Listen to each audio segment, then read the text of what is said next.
வரையும் அனாதையை கடந்த என்ன எடுத்து வளர்த்து ஆளாக்குன உங்களுக்கு நான் எப்பவுமே நன்றி கடன் பட்டேன். இந்த நன்றிங்கிற வார்த்தையெல்லாம் உன் வாயிலிருந்து வரக்கூடாது. அர்த்தம் தெரிஞ்சவங்க அதை நடைமுறைப்படுத்துறவங்க அவங்க வாயிலிருந்து வந்தாதான் அந்த வார்த்தைக்கெல்லாம் மரியாதை. வந்த உடனே அப்படியே சிலுத்துட்டிய மறக்க முடியுமா? 30 வருஷமா சுமந்துக்கிட்டு இருக்கிற நெருப்ப, அந்த வேதனைய, வலிய, அவமானத்தை வளர்த்தவன் வேணான்னு எட்டி உதச்சு அவளை கூட்டிட்டு கிளம்புனிய. அதுக்கப்புறம் என்ன நடந்துச்சுன்னு தெரியுமா? என் பொண்ணு சாக போனா, கிட்டத்தட்ட சாவோட விளிம்புக்கே போயிட்டா. உசுர கொடுத்து போராடி காப்பாத்தி மீட்டு கொண்டு வந்த. நீ செஞ்சுட்டு போன அவமானத்துல இருந்து அவளை மீட்டு கொண்டு வரதுக்கு எத்தனை வருஷம் ஆச்சு தெரியுமா? அவ மனச மாத்த எத்தனை பாடுபட்டன் தெரியுமா? அப்புறம் தான் இந்த மாப்பிள்ளை கிடைச்சாரு. இன்னைக்கு இவரும் என் மகளும் அவ்வளோ சந்தோஷமா இருக்காங்க. ஆண்டவன் எப்பவோ என் பொண்ணு வாழ்க்கையில துக்கம்னு எழுதி வச்சிட்டான் போல. அதான் முதல்ல ஒன்னை இழந்த, உன் கூடவே நான் பெத்த பையனையும் இழந்த. இப்போ என் பொண்ணு அவளோட ஒத்த மகளையும் இழந்துட்டு நிக்கிறா. பொண்ணோட மனசையும் உடைச்சிட்டு என் பையனை என்கிட்ட இருந்து பறிச்சுட்டா பாரு. அப்ப என் மனசுல எவ்வளவு வேதனை இருந்திருக்கும். என்னைக்கு நீ என்னோட பேச்ச மீறிட்டு ஒரு அனாதியை இழுத்துட்டு ஓடி போனியோ அன்னைக்கே போச்சுடா என் மரியாதை. என்னை பார்த்து கும்பிட்டவெல்லாம் வேற மாதிரி பேச ஆரம்பிச்சிட்டான். அன்னையில இருந்து அவமானத்தால வீட்டை விட்டு வெளியே வரத நிறுத்திட்டேன். என் மகளுக்கு ஒரு குழந்தை பிறந்ததுக்கு அப்புறம் தான் வீட்டை விட்டு வெளியே வர ஆரம்பிச்சேன். அப்பதான் இவர் IPS முடிச்சுட்டு DSPயா வந்திருந்தாரு. மெல்ல மெல்ல வசந்து இன்னைக்கு சென்னையில DCPயா இருக்காரு. என் பேத்திய பார்க்க வர்றப்பதான் இந்த பூமிய ரொம்ப காலத்துக்கு அப்புறம் நான் பார்த்தேன்.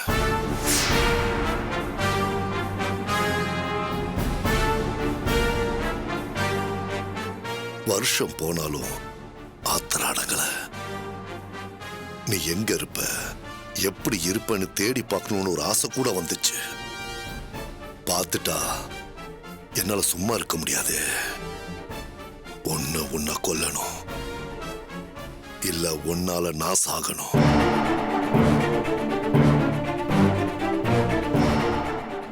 விதி எப்படி விளையாடுது பாத்தியா? ரொம்ப வருஷம் கழிச்சு என் மாப்பிள்ள ஏடா கூடமா எங்க கை வச்சிருக்காருன்னு பார்த்தா அது என் எதிரி வீடுதான். 30 வருஷம் கழிச்சு கடவுள் ஒரு முடிச்ச போடுறானே, அதை இறுக்கி பார்ப்போம்னு தான் வந்தேன். பரவாயில்ல, ஊரை விட்டு ஓடி போனாலும் நான் என்னென்ன தொழில் பண்ணனோ அந்த தொழிலெல்லாம் நீ செஞ்சுக்கிட்டு இருக்க. மாமங்கிட்டயே போட்டி இல்ல.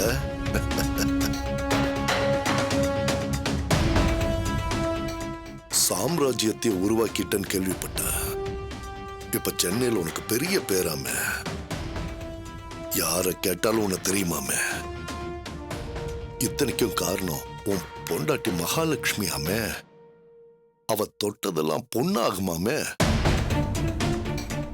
பாவம், பொண்ண தொட்ட லக்ஷ்மிய என் மாப்பிள ஜெயில வச்சு கம்பி என்ன வச்சுட்டாரு பார்த்தல.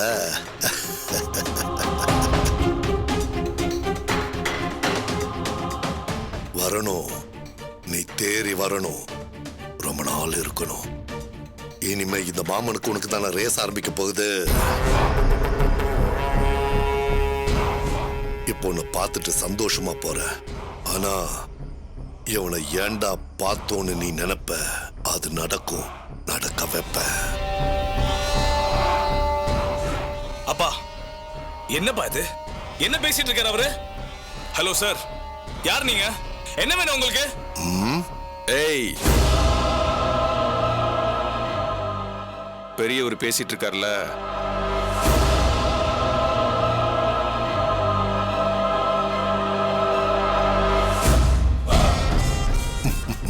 வாரிசுங்களா? இளம் ரத்தம் துடிக்குது பாரு. பாவம் போகட்டும். 30 வருஷத்து கணக்கு நீங்கெல்லாம் பிறக்கிறதுக்கு முன்னாடி ஆரம்பிச்சது. திருப்பி முடிக்கணும்ல. ஒரே நாள்ல பட்டுன்னு போயிட்டா கணக்கு நேரம் ஆகாது. அதனால்தான் நீ பொழிக்கணும்னு ஆசைப்பட்ட.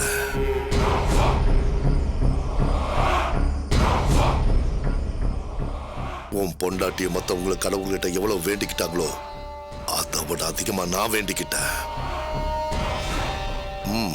பாப்போம். இனிமே நாம நிறைய சந்திக்க வேண்டியிருக்கு. நான் உசுரோட தான் இருக்கேன். உனக்காகத்தான் நான் காத்துக்கிட்டு இருக்கேன்னு சொல்லிட்டு போகத்தான் வந்தேன். இன்னைக்கு இவ்வளவு போதும்னு நினைக்கிறேன்.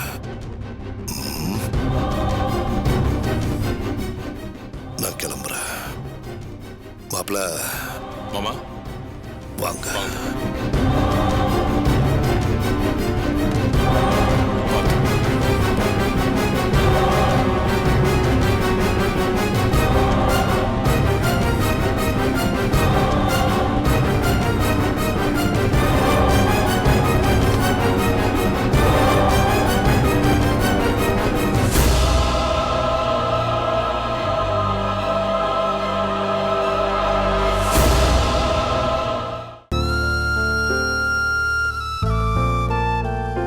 டேய் திலீபா, வாடா சாப்பிடலாம். டேய் வாடா. எந்திரி, முதல்ல எந்திரி. வா வா, உட்கார். உட்கார்றா. இந்தா சாப்பிடு. இந்தா பிரபா சாப்பிடு. டேய் இப்ப எதுக்குடா இதெல்லாம்? எனக்கு பசிக்கவே இல்லை. டேய் அப்படிலாம் சொல்லக்கூடாதுடா. சாப்பிடு. டேய் எனக்கும் மனசே சரியில்லடா. நீ ஏன் சாப்பிடு. எனக்கு எப்படிடா வேண்டாம். நடராஜ் சாப்பிடுறது? எப்படி சாப்பிடுறது? அப்பா அங்க ஹாஸ்பிடல் அந்த நிலைமையில இருக்கும்போது அந்த விநாயகமும் அந்த டிசி கிரியும் வந்து அப்பா வாய்க்கு வந்தப்பெல்லாம் பேசிட்டு இருக்காங்க. எனக்கு வந்த கோத்தம் அவங்க 2 பேரும் அங்கே. டேய் டேய் டேய், இதெல்லாம் பெரியவங்க பிரச்சனைடா. இது அப்பாவோட பிரச்சனை. நாம இதெல்லாம் தலையிடக்கூடாது. அதனால தான் நானே பேசாம இருந்தேன். ஏய் நான் வேற அந்த நேரம் பார்த்தாங்க இல்லாம போயிட்டேன். ரத்ன மாமாவை பார்க்க போயிருந்தேன். டேய் திலீபா, என்னடா சொன்னார் மாமா? ஏதாவது எவிடன்ஸ் கிடைச்சதா? இல்லடா, வேற ஒரு ஆங்கிள் விசாரிக்க போறாராம். ஓ எந்த ஆங்கிள் விசாரிச்சா என்ன? தடை மேல தடை வந்துட்டு தானே இருக்கு. இந்த நேரத்துல எனக்கு புதுசா ஒரு ப்ராப்ளம். ப்ராப்ளமா? என்ன ப்ராப்ளம்டா? ஆஸ்திரேலியாவில் செயின் ஆஃப் சூப்பர் மார்க்கெட்ஸ் ஆரம்பிக்கிறாங்களாம்.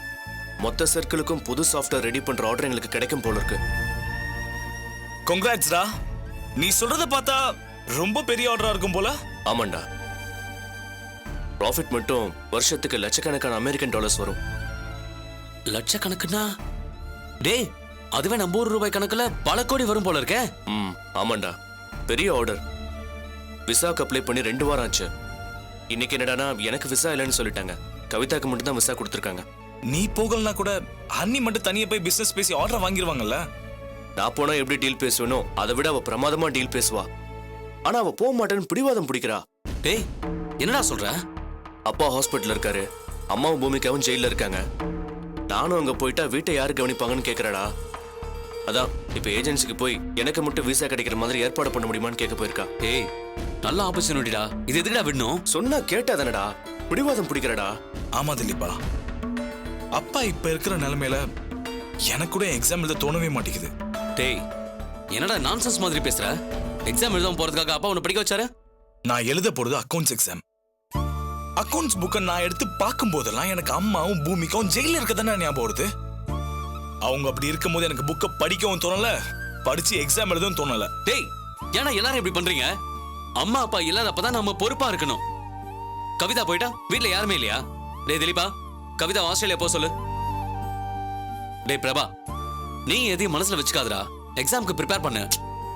அதான் சொல்றேன்ல, எனக்கு எக்ஸாம் எழுத மூடே இல்ல. ஏன்டா உயிரை வாங்குற? நீ யூனிவர்சிட்டி லெவல்ல கோல்ட் மெடல் வாங்கணும்னு அம்மா கனவு காணிட்டு இருக்காங்க. அதெல்லாம் இத காரணமா காட்டி நாசமாகணும்னு பாக்குறியா? டேய் அதான் மூடே இல்லைன்னு சொல்றல, ஆளை விடுறா. அப்ப சரி, இந்த பஞ்சாயத்து அப்பா கிட்ட கொண்டு போக வேண்டியதுதான். நட்ராஜ், அப்பா இப்ப இருக்கிற நிலைமையில இது எதுக்கு அப்பா காதுக்கெல்லாம் கொண்டு போற? விடு, ஒரு எக்ஸாம் தானே, போட்டும். ஏய், ஒரு எக்ஸாம் எழுதலனாலும் கோல்ட் மெடல் மிஸ் ஆயிடும் தெரியும்ல. கண்டிப்பா இந்த பஞ்சாயத்து நான் அப்பா கிட்ட கொண்டு போறேன்பா. ஏய், வேணா, சொல்லிட்டேன். நீ மட்டும் ரொம்ப ஒழுங்காடா. அம்மா உன்கிட்ட என்னடா சொன்னாங்க? அவந்திகா நீயும் சேர்ந்து வாழணும்னு எத்தனை வாட்டி அம்மா படிச்சு சொல்லிருப்பாங்க. நீ அதெல்லாம் கேட்டியா? இல்லல. உனக்கு என்னதான் அண்ணி மேல இருக்க கோவம் தணிஞ்சா கூட, அண்ணி வீட்டுக்கு வரேன்னு சொல்றப்ப நீ என்னடா சொன்ன? வீட்டுக்குள்ள ஏத்துக்க மாட்டேன்ட்டல. இதை நான் அப்பா கிட்ட போய் சொல்லவா? ஏண்டா உன் பிரச்சனையும் என் பிரச்சனையும் ஒன்னாடா? நான் ஒரு லட்சியத்துக்காக அவளை வீட்டுக்குள்ள வர வேணாம்னு சொல்லியிருக்கேன். ஆனா நீ எக்ஸாம் எழுத மாட்டேன்னு அடம் பிடிக்கிற. சரி, என்னவோ விடு. ஆமா, டாக்டர் கஞ்சி வச்சு கொடுக்கணும்னு சொன்னார்ல அப்பாவுக்கு, அது என்ன பண்றது? பேசாம வைத்திய மாமாக்கு ஃபோன் பண்ணி சுசீலா அத்தையை கஞ்சி வைக்க சொல்லிடலாமா? அதெல்லாம் வேணாம்டா நட்ராஜ். அவங்களை எதுக்குடா நம்ம டிஸ்டர்ப் பண்ணணும்? நான் ஒண்ணு செய்யறேன். இன்டர்நெட்ல எல்லாத்துக்குமே ரெசிபி இருக்குடா, எப்படி செய்யணும்னு. நாம பேசாம கஞ்சி வைக்கிறது எப்படின்றத இன்டர்நெட்ல பார்த்து தெரிஞ்சுக்கிட்டா என்ன? சூப்பர்ரா. நீ முதல்ல சாப்பிடு, நாம அப்புறமா கஞ்சி பசிக்கலடா. வைக்கலாம். உட்காரு, சாப்பிடு. டேய் திலீபா, சாப்பிடு. இந்த எடுத்து சாப்பிடு. முதல்ல சாப்பிடு. டேய் திலீபா, சாப்பிடு.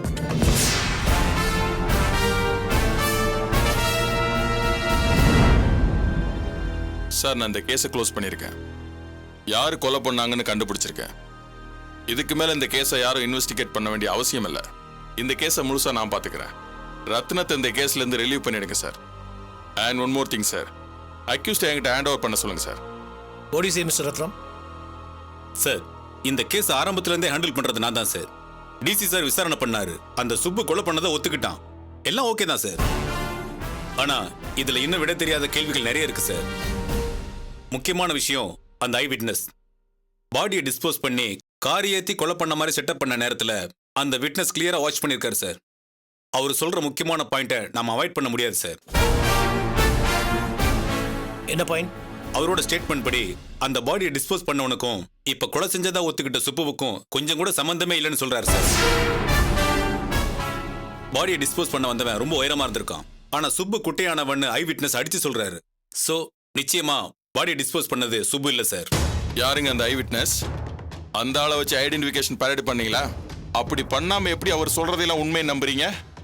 ஐடென்டிஃபிகேஷன் பேரட் நடத்தல சார். ஆனா சுப்பு அவர் பார்த்திருக்காரு. அதை வச்சு அவர் ஸ்ட்ராங்கா சொல்றாரு. அந்த ஆளை என்கிட்ட அனுப்புங்க, நானும் அவர் விசாரிக்கணும். முடியாது சார். ஏன் முடியாது? நான் உங்களை விட சுப்பீரியர் ஆபீசர். என்ன நம்ப மாட்டீங்களா?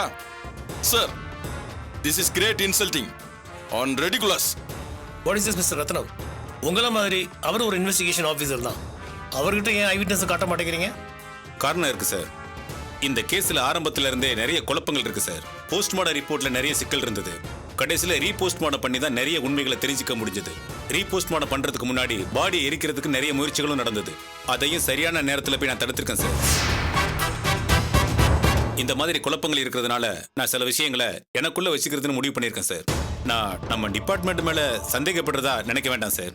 பல குழப்பங்களை தவிர்க்கிறதுக்காக ரகசியமா வச்சுக்க நினைக்கிறேன் சார். சார், இந்த கேஸ் முடிஞ்சு போன விஷயம். குற்றவாளியை கோர்ட்ல ப்ரொடியூஸ் பண்ணியாச்சு. அவங்க 2 பேரும் பாதி உண்மையை ஒத்துக்கிட்டாங்க, மீதியை சீக்கிரமே ஒத்துக்குவாங்க. இந்த முடிஞ்சு போன கேஸ்ல ரகசிய விசாரணை பண்ணி என்ன சார் பண்ண போறாரு இவரு? இந்த கேஸ் முடிஞ்சதா நான் நினைக்கல சார். நான் சொன்ன சந்தேக பட்டியல பாக்குறப்ப இன்னும் டீப்பா விசாரிக்க வேண்டியது இருக்கு சார். அதனால என்ன விசாரிக்க அனுமதிங்க சார். நீங்க சொல்றதும் ஒரு வேலிட் பாயிண்ட் தான். ஓகே, நீங்க விசாரணை ப்ரொசீட் பண்ணுங்க. No issues. Thank you sir.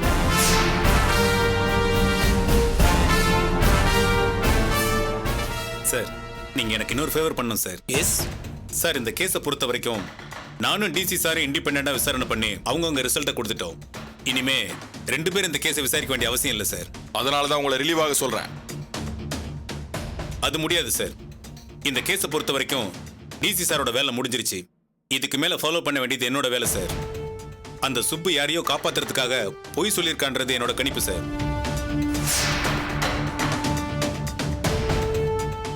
நீங்களே சொல்லுவீங்கல்ல சார், ஒரு நிரபராதி தண்டிக்கப்படக்கூடாது, ஆனா அதே சமயம் ஒரு குற்றவாளி தப்பிக்க கூடாதுன்னு. இப்ப அதைத்தான் சார் நான் முயற்சி பண்ணிக்கிட்டு இருக்கேன். சுப்புவை முன்னால வச்சுக்கிட்டு ஒளிஞ்சு விளையாடுற குற்றவாளியை நானே கண்டுபிடிக்கிறேன் சார். ஸோ அதனால இதுக்கு மேல இந்த கேஸை எங்கிட்டயே கொடுத்துருங்கன்னு ரிக்வெஸ்ட் பண்றேன் சார். யூ மீன் என்ன ரிலீவ் ஆக சொல்றீங்களா? Yes sir. This is too much. இவரை ரிலீவ் பண்ண சொல்லி நான் கேட்டுட்டு இருக்கேன். அதுக்கு பதில் சொல்றதை விட்டுட்டு என்ன ரிலீவ் ஆக சொல்றாரு? என்ன சார் நடக்குதுங்க? ரத்னா சொல்றதுனே ஒரு பாயிண்ட் இருக்கு மிஸ்டர் கிரி. இவ்வளவு தூரம் ரிசல்ட் வந்ததுக்கு அப்புறம் இந்த கேஸ்ல 2 இன்வெஸ்டிகேஷன் ஆஃபீஸர் தேவையில்லையே. அது மட்டும் இல்லாம இந்த கேஸ்ல நீங்க டெபுடேஷன் தான் வந்திருக்கீங்க. ஆல்ரெடி நீங்க இருந்த நார்கோவிங்ல நீங்க பார்க்க வேண்டிய கேஸ் எக்கச்சக்கமா இருக்கு. இந்த நிலைமையில இந்த கேஸை ரத்னம் விசாரிக்கிறதா சரி. But you have done a very good job. Congrats. நீங்க இதுல இருந்து ரிலீவ் ஆக்கீங்க.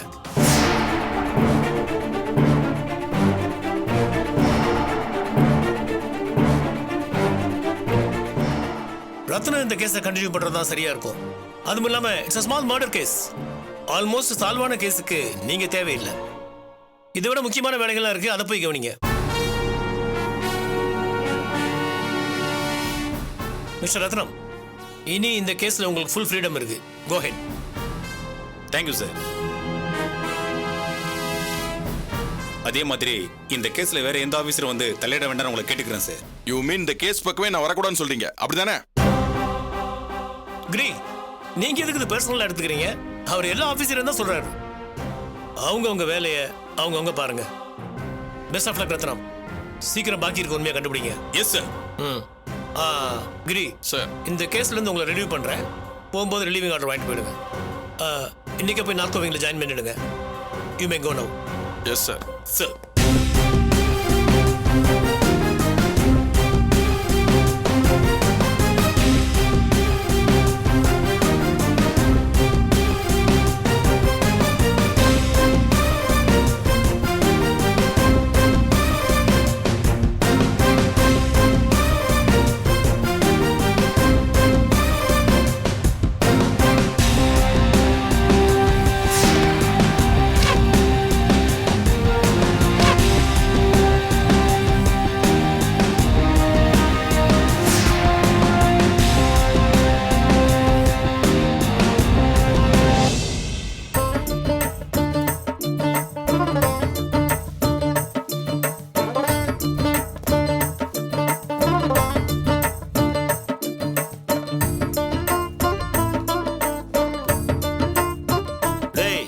அள்ளி போடுறா, யோசிக்கிற.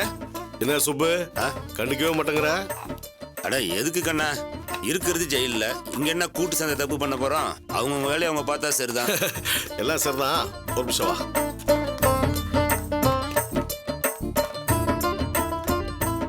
ஆமா, கோர்ட்ல சரண்டர் ஆயிட்டியாமே. சதீஷ நீ தான் கொண்டு ஒத்துக்கிட்டியாமே. என்ன ரொம்ப ஆச்சரியமா இருக்கு. கோர்ட்லயே ஏமாத்துற நீ. ஏம்பா இந்த விஷயத்துல போய் சொல்லணும்னா? அதுக்கு இல்லப்பா, மண்டபத்தில் ஒரே கேங்காக தான் இருந்தோம், ஒன்றா தான் சுற்றிட்டு இருந்தோம். அது எப்படி யாருக்குமே தெரியாமல் நீ மட்டும் போய் கொலை பண்ண? அதுவும் உமா காசு கொடுத்தாங்களா நீ செஞ்சியான்? இந்த வேலை நீ பார்ப்பேன்னு அவங்களுக்கு எப்படியா தெரியும்? உங்ககிட்ட எப்படி அவங்க வந்தாங்க? இதை பாருக்கண்ணா, இதெல்லாம் உனக்கு தேவையில்லாத விஷயம். உன் வேலையை மட்டும் நீ பாரு. என்ன சுப்பு, நான் ஒன்றும் விரல் சூப்பரை பாப்பா இல்லை. அந்த பக்கம் என்ன நடக்குதுன்னு என்னாலே யோசிக்க முடியும். ஆமா, இதெல்லாம் நீ ஒத்துக்கிறதுக்கு காரணம் அது டிசி தானே?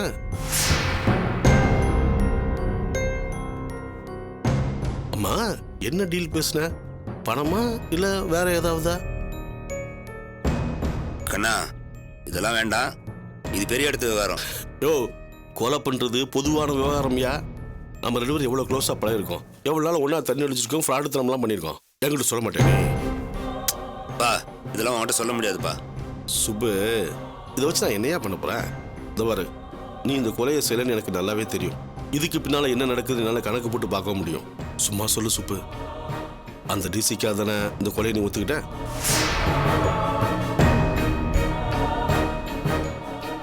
இல்ல அது வந்து சுப்பு, நம்ம அப்படியே அப்படியே இருக்கோம். என் ஃப்ராடு தரம் உனக்கு தெரியும், உன் ஃப்ராடு தரம் எனக்கும் தெரியுமியா. இதுல எதுக்கே ஒளிவு மறைவெல்லாம்? சும்மா சொல்லு சுப்பு, நான் யாருக்கிட்டையும் சொல்ல மாட்டேன். இல்ல கண்ணா, இதை நீ யாருக்கிட்ட சொல்ல மாட்டல? ஓ, சொல்ல மாட்டேயா? இந்த பாரு, நான் யார் மேல சத்தியம் பண்ணு சொல்லு? எங்க அம்மா மேல சத்தியம் பண்ணவா? சும்மா சொல்லியா? இந்த பாரு சுப்பு, ஒரு விஷயத்தை கேட்டுக்கோ. என் காது ஒன் வே டிராஃபிக் மாதிரி உள்ள போகுமே தவிர எதுவுமே வெளியே வராது.